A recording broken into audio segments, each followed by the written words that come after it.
How's it going, everyone? Hope you're all well. Mr. Boulder back today, and I'm back with a video that's been a long time coming. I thought about doing this one a few months ago, and today's the day. I'm going to be ranking my favourite albums from the big four of thrash metal, from my least favourite to the favourite. So obviously we're talking about four absolutely amazing albums here, so whichever comes in at fourth place is still an absolute bang of an album. So we're going to be talking about Megadeth's Rust in Peace, Slayer's Seasons in the Abyss, Metallica's Master of Puppets, and I'm going to be talking about Anthrax's Among the Living. Now, in my Anthrax album ranking video, I actually did have Among the Living at number 2 and Spreading the Disease at number 1, but I've since changed my mind, and Among the Living is now my favourite Anthrax album. And coincidentally, that's the first album I'm going to be talking about. So coming in at fourth place is, of course, Among the Living from Anthrax, their third full-length LP from 1987, and an absolutely outstanding piece of thrash metal. So many great songs on this album, just so many great riffs as well. Just an absolute masterpiece of an album. Kicks off with the title track Among the Living, which is a great tune. Caught in a Mosh track 2, probably my favourite Anthrax song, or definitely one of them. Amazing riffs, great vocals from Joey Belladonna. The chorus is fantastic, just a great song. Third track, I Am the Law, is a brilliant song as well. NFL, track 4, again, fantastic stuff. Starday closes with A Skeleton in the Closet, which is one of my favourite Anthrax songs. I think it's very underrated and gets overlooked big time.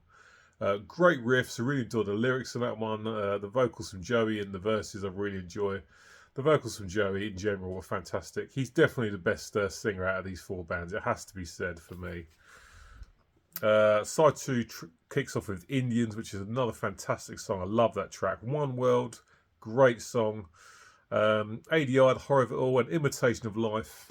Just no bad songs in this. So many fantastic riffs. Joey Belladonna's voice is amazing. Chai Bonanza on the drums is great. The solos from Dan Spitz are good. Just a fantastic album. Like I say, no bad songs. It's my least favourite of the four, but it's taken absolutely nothing away from this. This is an absolutely superb album. It's my number 1 Anthrax album now. It's taken the spot from Spreading the Disease. And it's just absolutely phenomenal stuff. And the album I never ever tire of listening to.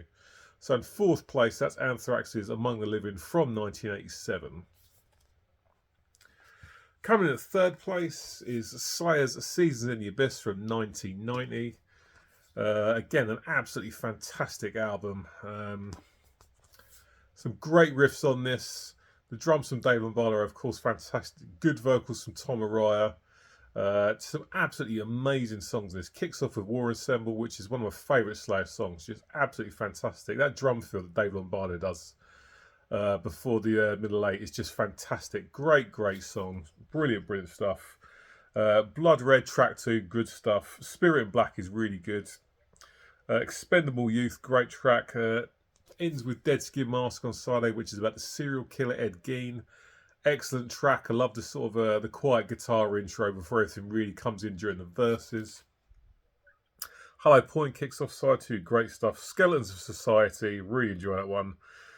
Temptation, Born of Fire, excellent up-tempo thrashers. And ends with the title track, which is just a phenomenal song. I love the clean guitar part near the start of the song. The simplistic riffing in the verses is, it's like I say, simple but very effective. Great vocals from Tom Araya. I like the lyrics in that song as well. The solos in that song are fantastic. I mean, for me, when it comes to Slayer, guitar-wise, they're more about the riffs than the solos. It has to be said.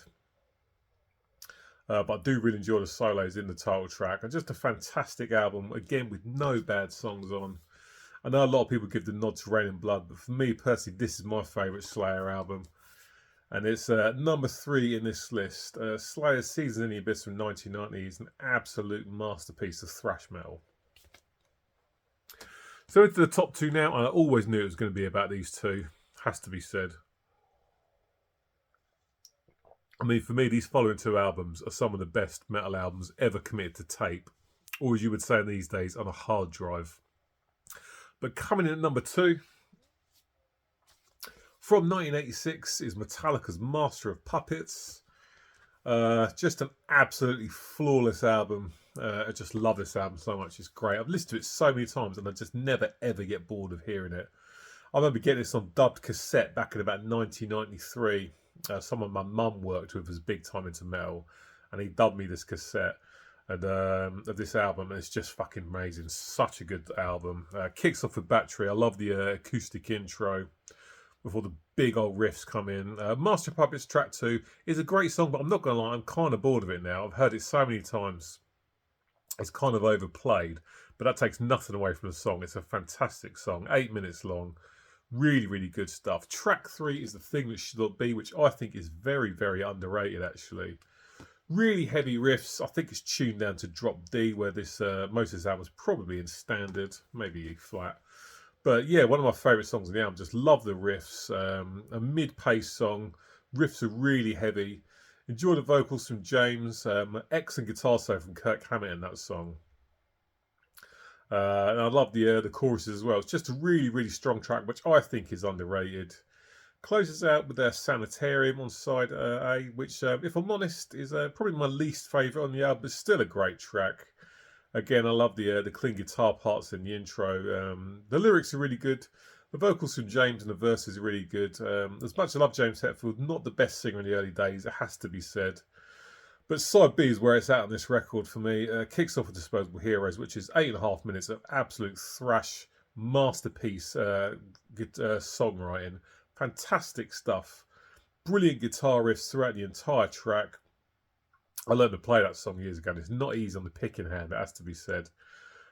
Great chorus. The sides are fantastic. Up next, you've got Leper Messiah, which again, a bit like The Thing That Should Be, I think is a little bit underrated. Doesn't get talked about as much. Another great track. Really love the riffs again.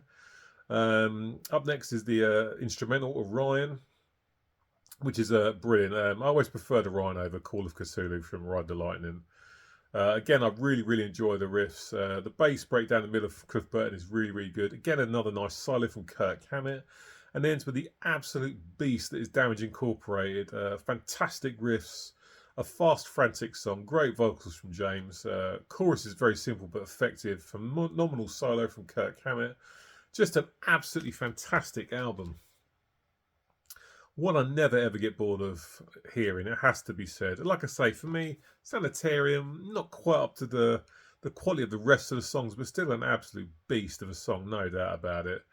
But Metallica's Master of Puppets from 1986, their third full-length LP, comes in the number 2 spot, which of course means number 1 is Megadeth's Rust in Peace from 1990. This is their 4th full-length album, and it's just a beast. An absolute beast. There is so many great things about this album. Everything about it is superb. Kicks off with the first song, Holy Wars, which is just an absolute beast. The song that made me want to play the guitar when I saw the video for that. Just fantastic, fantastic stuff. The riffs throughout the entire song are brilliant. I love the little flamenco break in the middle before the middle 8 comes in. Great solos. Hangar 18, track 2. Again, an absolutely fantastic song. Up-tempo, thrashy, more excellent solos. Take No Prisoners, track 3. Again, it's another really, really good song with some amazing riffs. Last track on side A is Five Magics. Again, it's a great tune with loads and loads of great riffs. Strong chorus, great vocals from Dave Mustaine. Side 2, Poison Was the Cure, kicks that off. Great tune. You've got Lucretia up next. Again, it's a great tune. Tornado of Souls, for me, the best song on side B. Brilliant, brilliant riffs. Great vocals from Dave. The solos are absolutely outstanding. And ends with Dawn Patrol, which is a little bit filler, but I still love it. And Rust in Peace Polaris, last track. Fantastic stuff. For me on this album, the riffs throughout from Dave Mustaine and Marty Friedman are just absolutely fantastic. They're top drawer. I love the bass sound on this album. I do prefer the bass sound on this over the bass sound on Master of Puppets, it has to be said. Dave Ellison's bass sounds really good. And of course, the great drums from the late, great Nick Menza. He's just absolutely knocking it out of the park on this album. Fantastic drummer. This is my favourite line from Megadeth, has to be said. Just everything about it is great. The riffs, the solos, Dave's vocals are great. I love the bass sound, like I say. Nick's drums are great. And I think the production on this is better than the production on Master of Puppets. I mean, I like the production of Master of Puppets. I have no problem with it at all. But I do think the sound of it is a little bit flat, whereas I think producer Max Norman really knocked it out of the park on this album. The production's great. The record sounds fantastic, and it's just an absolute classic that I just never ever tire of listening to. And it's my favourite album from the Big Four. Number one album from the Big Four of thrash metal is Megadeth's fourth album, Rust in Peace, from 1990. An absolute beast, and all four of these albums should be in everyone's collection because they're absolutely fantastic, and you just got to have them. Right, guys, that's it for today. Cheers for watching. As always, till the end, it's very much appreciated. Let me know what are your favourite albums from the Big Four. Are they the same as mine? Get in the comments section. As always, it's great to hear from you. I shall be back with you soon, as always. So until next time, cheers, take care, and I'll see you later. Bye.